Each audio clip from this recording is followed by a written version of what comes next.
all of you. I am Harini. I am from BMS Institution for Bright Education. I am from 9th class.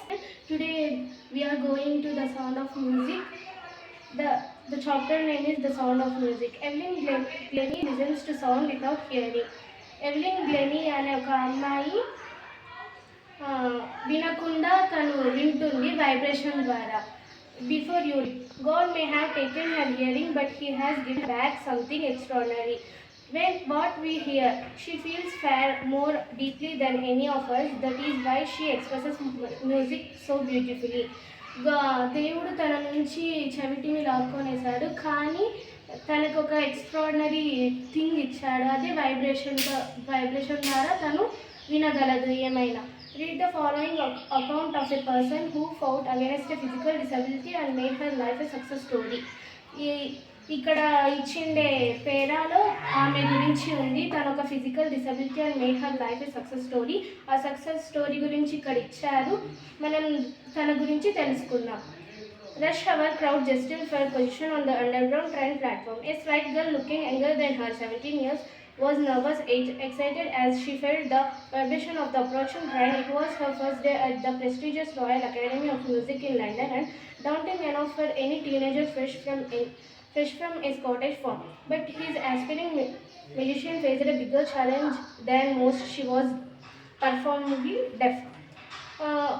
ఒక railway స్టేషన్లో jostling means తొక్కుకోవడం. Push రఫ్లీ jostling means. ఒక railway స్టేషన్లో చాలా మంది ఉన్నారు. ట్రైన్ వస్తున్నప్పుడు దాని శబ్దం తన కాళ్ళ ద్వారా తన వైబ్రేషన్ తగిలింది. అందరూ తోసుకుంటూ ఉన్నారు. తను ఒక 17 years గర్ల్. తను first time royal academy of music in లండన్కు వెళ్తుంది. ఎవిలిన్ గ్లెనీ అనే ఒక అమ్మాయి, తను పూర్తిగా చెవిటి మనిషి.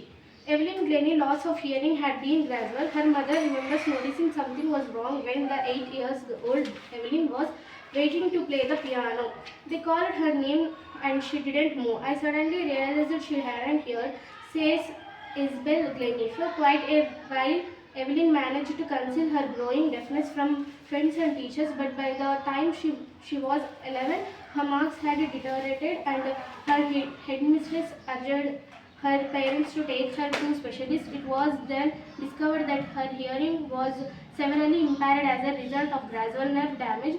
They were advised that she should be fitted with hearing aids and sent to a school for the deaf. Everything suddenly looked black, says Evelyn. Evelyn అనే ఒక అమ్మాయి తను 8 years ఓల్డ్ ఉన్నప్పుడు తనకు కొంచెం చెవిటితనం ఉండేది. ఎవరైనా పిలిస్తే తను అసలు రెస్పాండ్ అయ్యేదే కాదు. ఎవిలిన్ వాళ్ళ మదర్ ఇస్బిల్ గ్లెనీ నోటీస్ చేసింది దాన్ని. అంటే తన పేరు పిలిస్తే మాట్లాడట్లేదు, అందుకే నోటీస్ చేసింది.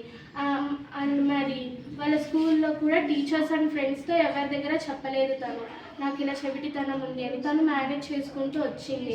కానీ హెడ్ మాస్టర్ చెప్పారు ఒకసారి, దీన్ని చాలా మార్క్స్ తక్కువ తీసుకొస్తుంది, ఎక్కడైనా చూపించండి, డాక్టర్ దగ్గర కానీ స్పెషలిస్ట్ దగ్గర కానీ చూపించండి అని చెప్తాడు హెచ్ఎం. స్పెషలిస్ట్ దగ్గరికి వెళ్తే దీనికి ప్రొఫౌండ్లీ డెఫ్ అయిపోయింది ఈమె. సో ఈమెను చెవిటి స్కూల్లో అంటే డెఫ్ స్కూల్లో పంపియండి, అప్పుడు తనకి అంతో ఇంతో వస్తుంది. ఎవిలిన్ ఇలా చెప్తుంది. Everything suddenly looked black. అంటే అంతా ఒకేసారి చీకటి అయిపోయింది. అంటే తను అంతా అనుకోయింది కదా, తన డ్రీమ్, తన గోల్ అంతా నేను 8 years అప్పుడు పియానో వాయించాలి అని. సడన్గా అలా అయ్యేసరికి ఎవిలిన్ గ్లెనీ చాలా బాధపడింది. Suddenly was black. అంటే చాలా తన లైఫ్ పోయిందేమో అనుకోయింది, కానీ తను మళ్ళీ తన లైఫ్ని రీస్టార్ట్ చేసింది.